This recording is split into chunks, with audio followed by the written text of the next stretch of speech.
তো বন্ধুরা, আজকে ছিলাম আমার ইনস্টাগ্রামের জন্য কিছু রিলস শ্যুট করতে, আর সেখানে গিয়ে দেখা হয়ে গেল একটা ফ্যানের সাথে। তো আমরা এখন উঠে পড়েছি টোটোতে দত্তফুলিয়া থেকে, আর আমরা আছি তিনজন, মানে আমি, রাহুল আর একটা বান্ধবী।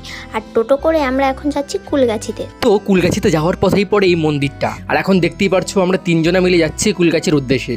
তো এখন টোটো থেকে নেমে পড়েছি, আর চারিদিকের লোকেশনটা একবার দেখো কত সুন্দর। তো এখন ওদিকে দেখতেই পারছো প্রিয়াঙ্কা রিলস বানানো শুরু করে দিয়েছে, আর আমি এদিকে ক্যামেরা ধরে আছি, ওকে রিলস বানিয়ে দিচ্ছি। তো রিলস বানাতে বানাতে হঠাৎ একটা ফ্যানের সাথে দেখা হয়ে গেল। দূর থেকে দেখেই আমাকে চিনতে পেরেছিল, তাই কাছে এসে কথা বলছিল। সত্যি এগুলো খুব ভালো লাগে, আর তার জন্যই আমি আরও ভিডিও বানানোর সাহস আর ইচ্ছে দুটোই পাই।